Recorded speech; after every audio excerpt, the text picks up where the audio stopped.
You moved to Russia for a woman. Not because she asked you to. She never asked you to.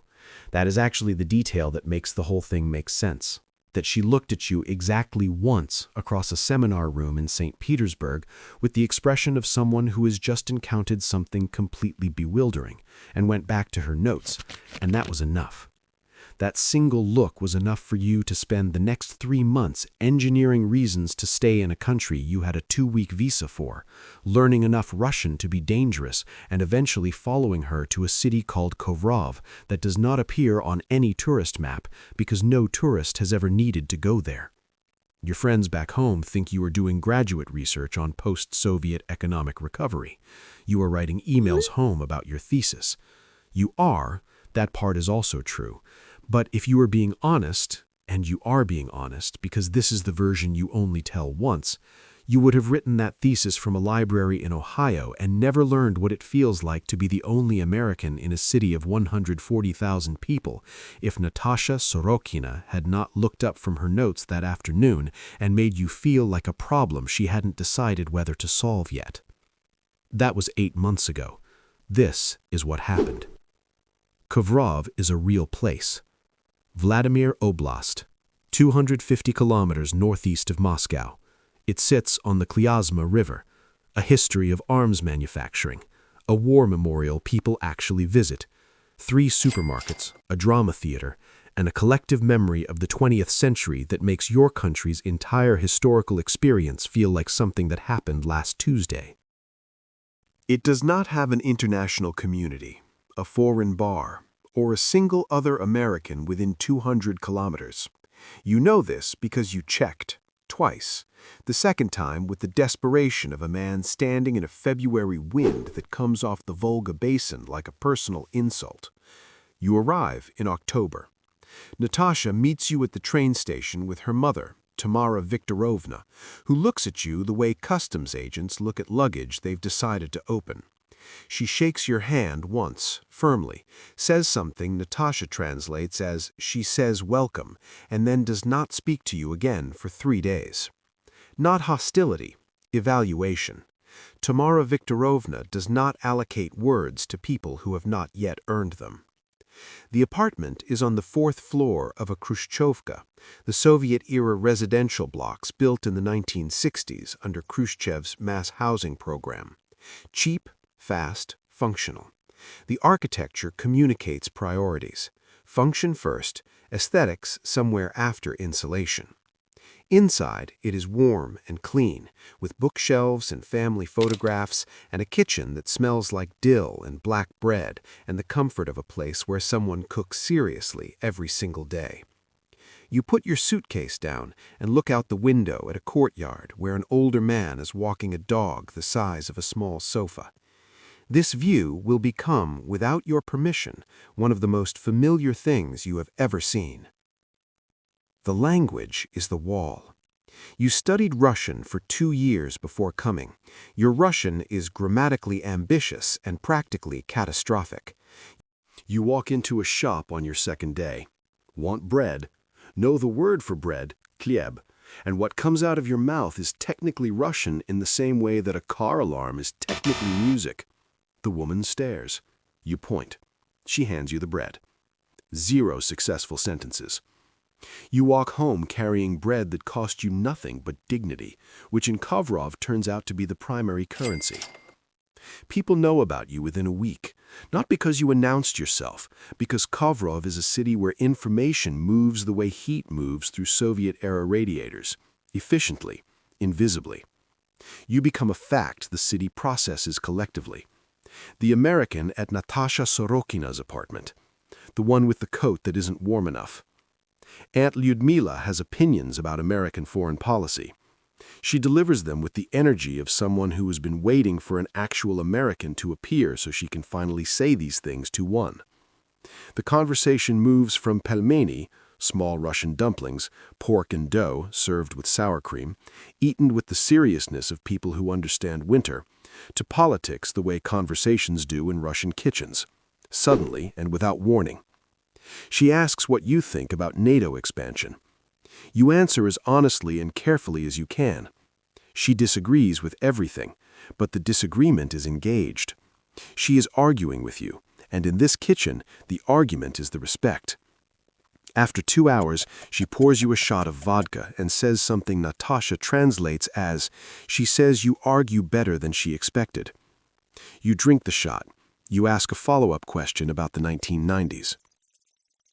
She refills your glass and talks for 45 minutes, and somewhere in the middle of it you realize this is why you are here.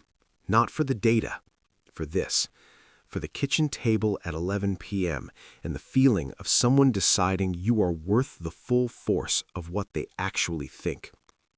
Viktor Semyonovich, Natasha's uncle, lost his engineering position at the defense plant in 1992. The orders stopped coming after the Soviet collapse.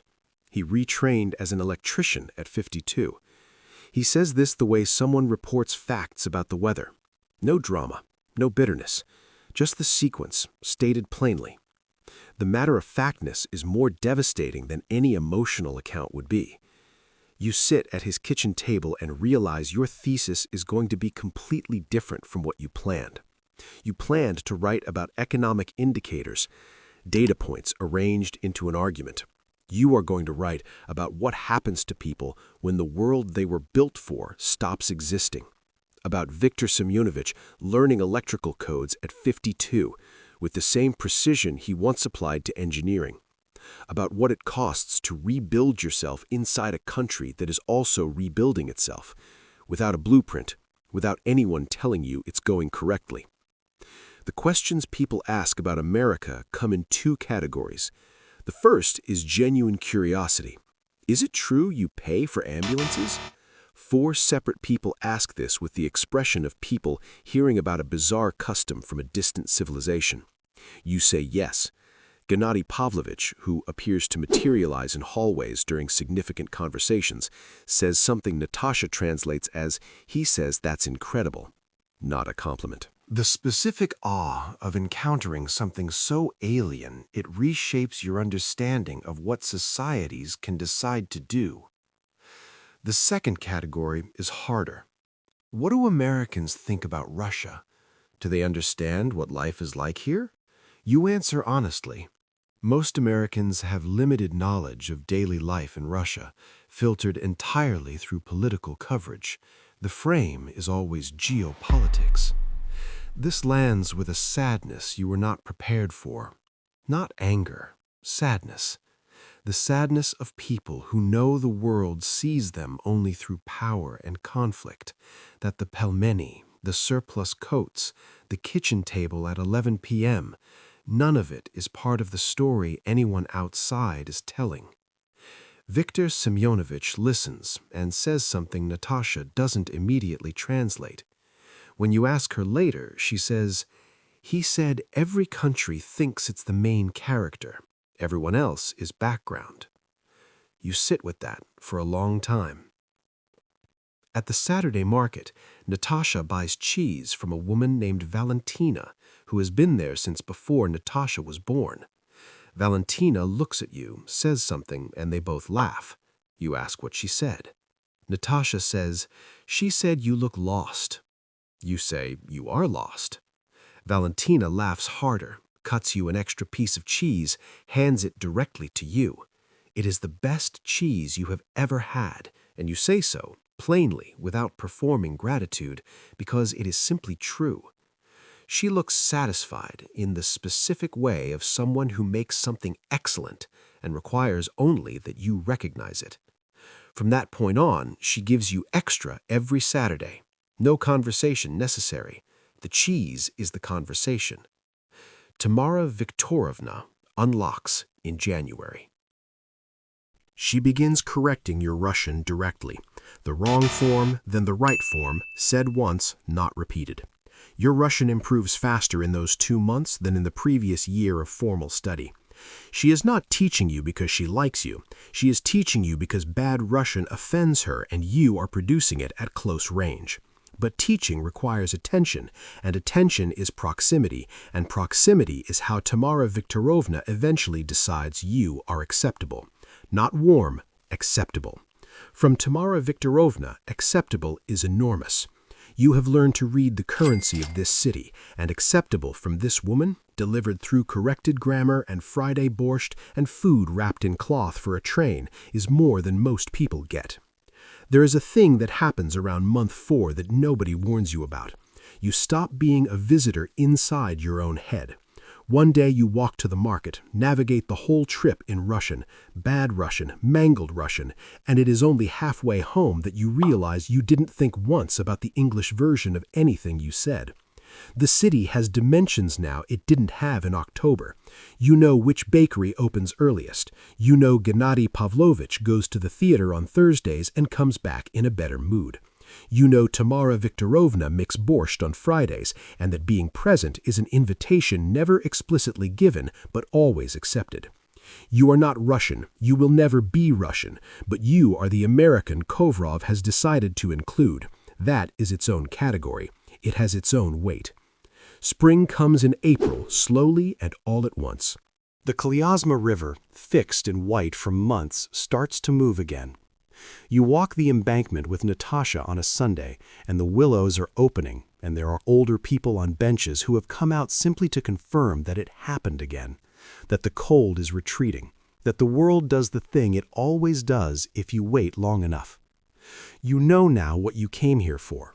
Not the thesis, though the thesis is real and better than anything you could have written from Ohio. Not even Natasha, though Natasha is the reason any of this exists. Something harder to name. The specific education that comes only from being the least fluent person in every room for 8 months.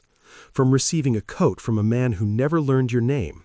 From being argued with by a woman who argues as a form of welcome. From learning that the people the news talks about and the people who actually exist are not the same people. Viktor Semyonovich is not an economic indicator. Valentina is not a data point. Tamara Viktorovna's hands on your Russian grammar are not background. You leave in August. Tamara Viktorovna comes to the station. She brings food for the train, wrapped in cloth. She holds your face in both hands and says in Russian you now understand, "Come back when you can." You say you will try. She nods the nod of a woman who has decided to believe you to the extent that anyone can believe someone boarding a train toward a world that will gradually make this one feel like something that happened in another life.